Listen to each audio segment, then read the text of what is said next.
আসসালামু আলাইকুম এভরিওয়ান, কেমন আছেন?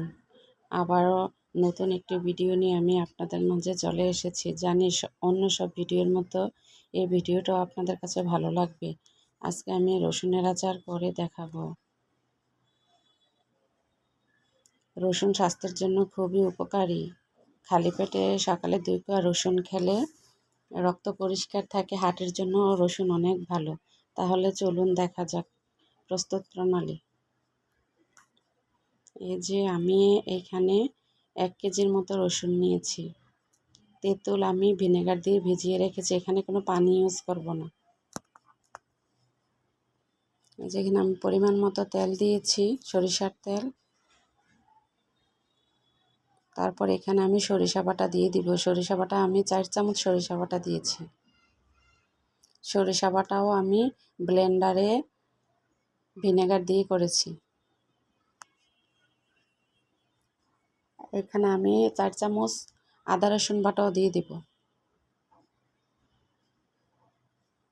দেওয়ার পর ভালোভাবে একটু নেড়ে চেড়ে দিব।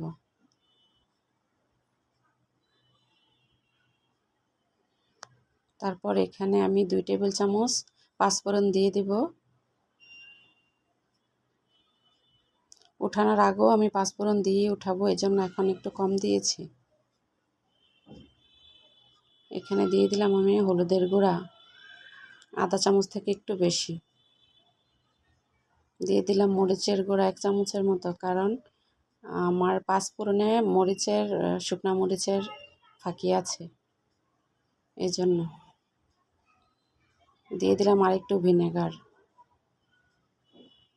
দিয়ে মশলাটা ভালোভাবে নেড়েচেড়ে কষিয়ে নেব।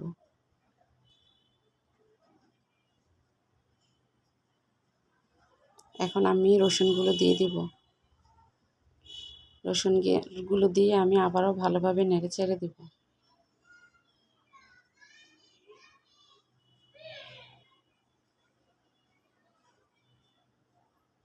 চুলার আঁচ মিডিয়াম থাকবে, না হয় আচারটা তলানিতে লেগে যাবে।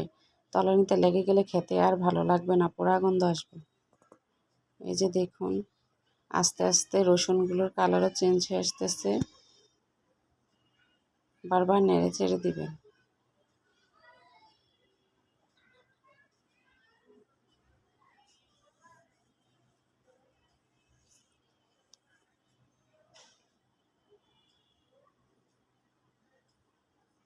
এখন আমি তেঁতুলগুলো দিয়ে দিব। ভিনেগার দিয়ে ভিজিয়ে রেখেছিলাম যে, এই তেঁতুলগুলো এখন দিয়ে দিব।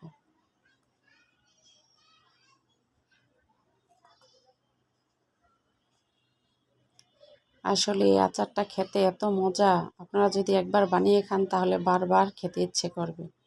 আর যাকে খাওয়াবেন সে তো আপনার আচারের পাগল হয়ে যাবে। এই যে দেখুন, সিদ্ধ হয়ে আসতেছে। এখন আমি এটাতে 6টা বোম্বাই মরিচ নিয়েছি। 3টা আস্তা দেবো আর 2টা কেটে দেব। 5টা, সরি।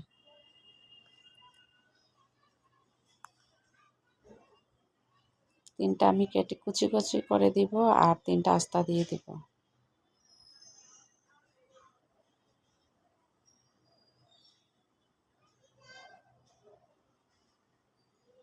ফ্লেভারের জন্য এই বোম্বাই মরিচটা দিলে আচারটাতে একটা ভালো ঘ্রাণ আসে। মরিচগুলো দেওয়ার পর আমি একটু ভালোভাবে কষিয়ে নেব আর একটু ভিনেগার দিয়ে দিলাম।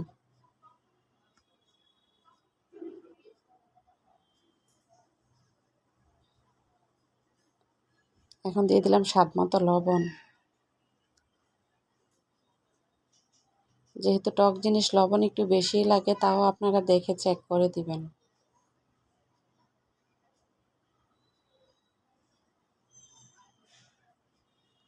এই তো এখন আমার আচারটা হয়ে গেছে, এখন পরিবেশনের পালা। আচারটা যখন ঠান্ডা হয়ে যাবে তখন একটা কাচের বয়মের মধ্যে সংরক্ষণ করে আপনারা বছরের উপরে রেখে দিতে পারবেন। আমি সব আচারই এভাবে রেখে দিই, বছরের পর বছর যায়, কিন্তু আমার আচার নষ্ট হয় না ভিনেগার দেওয়ার কারণে। ভিনেগার ছাড়া আমি কোনো আচার তৈরি করি না। এই যে দেখুন,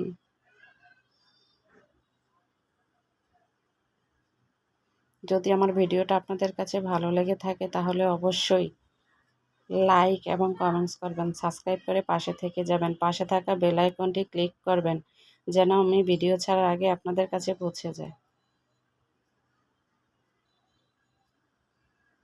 যে দেখুন কতটা সিদ্ধ হয়েছে, একদম নরম হয়ে গেছে ভিতরে।